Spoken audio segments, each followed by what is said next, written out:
រីម្នាក់ដែលខ្ញុំលួចស្នេហ៍លួចមានចិនលើគេ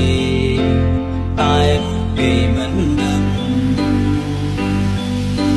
ចង់សារពីតែខ្លាចគេខឹងខ្លាចគេចិនរឹកមិនប្រកបស្នេហាតើពេលនេះរូបស្រស់ជីវ៉ាអូនមានសង្សារឬក៏ជីវ៉ានៅទំនេរមែនទេតែពេលនេះទៅដឹងគេមិនមានសង្សារចង់សារភាពស្នេហាតែខ្លាចវាមិនអាចទៅរួចយើងមិនសមនឹងទេគ្មានពីលោញ៉ែទេហើយក៏មិនអាចឈប់បាយរុំគេជាដួងតាយមានថ្ងៃអាចជុំដល់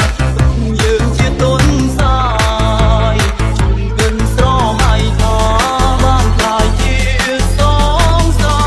គ្រប់ប្រាថ្នាគេទៀតទៅ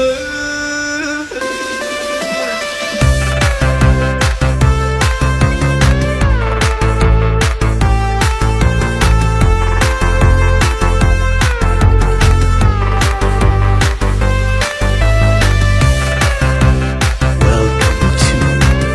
Rogan Music, FT Rogan, and Mr. Din Remix.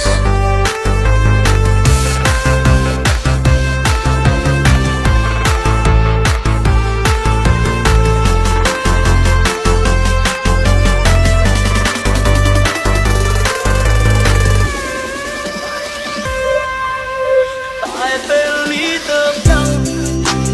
គេមិនមានសងសារចង់សារភាពស្នេហាតែខ្លាចវាមិនអាចទៅយើងមិនសមនឹងគេគ្មានពីលោញ៉ែទេហើយក៏មិនអាចឈប់ហើយគុំគេជាដួងតាយមានថ្ងៃអាចឆ្លងដល់យើងជាទុនសាយជុំកិនស្រមៃថាបានខ្លាយជាសងសាជុំប្រាថ្នាទេទៀតគឺយ៉ាខ្ញុំដាក់ໄວអូខេជាទុនសាយឆ្ងាយគេជាព្រះច័ន្ទពេលអ្នកពុំសែងឆ្ងាយឆ្ងាយផុតពីផែនដីគុំតាមស្រវាប់រយៈធ្លាក់ដល់ដីគុំជុំពួកពេកពួកវាគ្មាននិស្ស័យគេជាត្រីសានចុះឯងនឹងគឺជាស្អីត្រឹមជាអ្នកចម្រៀងចេញមកមិនតាន់ល្បីឈប់កើតពីគេឈប់កើតប្រាថ្នាគ្មាននិស្ស័យនោះឡើយបានគេមកថែរក្សា